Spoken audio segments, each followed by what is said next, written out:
Great day mga kaibigan, kayo nanonood ng Sulit at ako po si William Mobile Kumilang. For your information, ako po ay stroke patient. Kaya ako po ay may problema sa speech.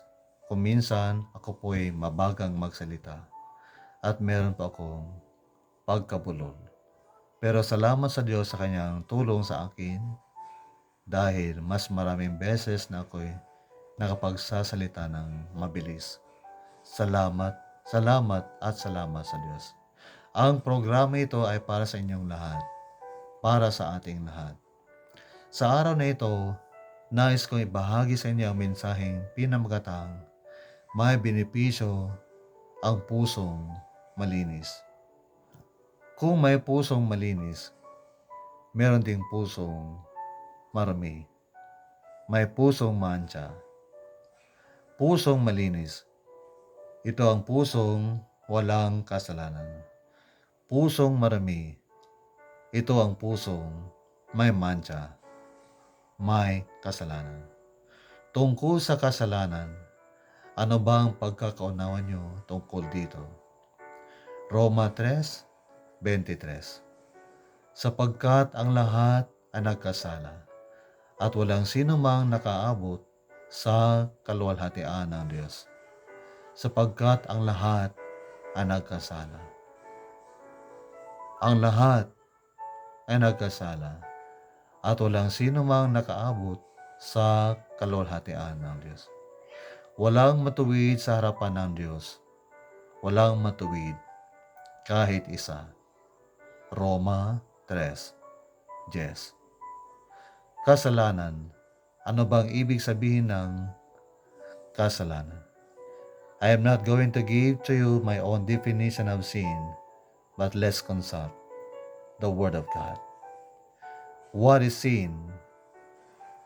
1 John chapter 3, verse 4 gives us the answer. Wikang Pilipino, ang bawat nagkakasala ay lumalabag sa kautusan ng Diyos, sapagkat ang kasalanan ay paglabag sa kautusan. Simply, sabi ng nanay, mga anak, ang ulam na ito ay ating ulam mamayang gabi. Ngayon, natukso si Villamor para kainin ang ulam at siya'y hindi nagpaalam sa kanyang nanay. Dahil hindi siya nagpaalam, hindi alam ng nanay niya na kinain niya ang ulam. Hinanap ng nanay ang ulam, wala na sapagkat kinain na ito ni Villamor. Sabi ng nanay, sinong kumuha ng ulam? Sinong kumain? Galit ang nanay. Dahil galit ang nanay, si Villamor ay nanginig. Baka paluin siya ng kanyang nanay. Sa gabi, hindi makatulog si Villamor sapagat siya ay kinokonsensya ng kanyang kasalanan. Hanggang isang araw, lumapit si Villamor sa kanyang nanay. Nay, patawarin niyo ako sapagkat ako po ang kumain ng ulam. Patawarin niyo po ako. Sabi ng nanay niya, anak ko, sa susunod, kung gutom ka, magpaalam ka sa akin. Ha? Maraming salamat po, inay. At mula noon, hindi na nakonsensya si Villamor at nakatulog na siya ng mahimbing. Pagkakasala, kasalanan, paglabag sa kautusan. Kapag nilalabag natin ang kautusan ng Diyos, tayo nagkakasala sa Diyos at kailangang humingi tayo ng kapatawaran sa Diyos. Mga kaibigan, anong sinasabi ng Diyos tungkol sa paghingi ng forgiveness, kapatawaran sa Diyos? Tingnan natin ang sinasabi ng salita ng Diyos. Unang Juan, Kabanata 1, versikulo 9. Subalit kung ipinapayag natin ang ating mga kasalanan, ipinapayag natin, sinasabi natin. Confess our sins before God. Ano ang gagawin ng Diyos sa atin kapag sinabi natin sa Diyos, Panginoong Diyos, patawarin mo ako sa aking mga kasalanan sa iyo. Sabi ng salita ng Diyos, patatawarin tayo ng Diyos sa mga ito at lilinisin tayo sa lahat ng ating kasalanan sapagkat siya tapat at matuwid. At kapag nilinis na ng Diyos ang ating puso sa ating mga pagkakasala, ang ating puso ay magiging malinis sa pamamagitan ng dugo ng ating Panginoong Hesukristo. Hindi sa pamamagitan ng Clorox o ng kahit anumang sabon, kundi through the blood of Jesus, our hearts can be pure. Our hearts will be cleansed from sin. Maraming salamat sa Diyos sapagkat Kanyang patatawarin ang ating mga kasalanan kapag tayo'y humingi sa Kanya.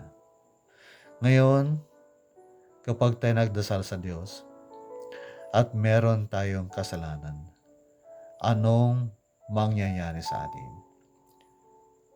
Ganito ang sinasabi ng salita ng Diyos. Mga awit, 66:18. Kung sa kasalanan ako'y magpatuloy, di sana ako dininig ng ating Panginoon. Kung meron kasalanan ng ating puso, hindi pakikinggan ng Diyos ang ating dasal. Hindi ibibigay ng Diyos ang ating hinihiling sa Kanya. Hindi ibibigay ng Diyos ang ating desires, ang ating nasa sa ating buhay ayon sa Kanyang kalooban. Ngunit kung tayo sumusunod sa mga utos ng Diyos at wala tayong kasalanan, pakikinggan ng Diyos ang ating mga dasal, ibibigay ng Diyos ang ating mga nasa. Ang ating mga nasa, ang ating mga dasal ay ibibigay ng Diyos kung ang mga ito'y ayon, inuulit ko, ayon sa Kanyang kalooban.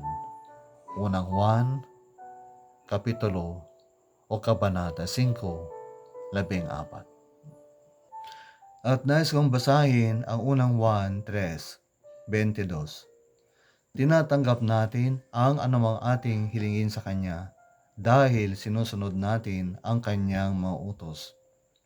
That means, hindi tayo nagkakasala sa Diyos. At ginagawa ang mga nakalulugod sa Kanya. Ang benepisyo ng malinis na puso ay ito, pakikinggan ng Diyos ang ating mga dasal. Ibibigay ng Diyos ang ating mga nasa ayon sa Kanyang kalooban. Tayo magdasal. Dakilang Ama, makapangyarihang Diyos, Diyos na mapagmahal, mahabagin, Diyos na tumutugon sa aming mga dasal ayon sa iyong kalooban. Maraming salamat, Panginoon Diyos, sa katotohanang aming nalaman, na pag-aralan, natutuhan sa araw na ito. Pagpalain mo ang bawat isa. Ano man, Panginoon Diyos, ang aming mga nagawang pagkukulang, pagkakasala sa iyo, patawarin mo kami. Pakalinisin mo ang aming mga puso upang walang maging balakid sa aming pagtanggap ng aming mga kahilingan sa iyo. Maraming salamat, Ama, sa iyong kapatawaran sa amin. Pagpalain mo ang bawat isa ng kalakasan, probisyon, pag-iingat, proteksyon, gabay, at lahat ng aming pangangailangan. Pagpalain mo ang bawat pamilya ng mga nanonood. Maraming salamat, Ama, sa pangalan ni Jesus. Amen. Maraming salamat, mga kaibigan, sa panonood ng Sulit. God bless.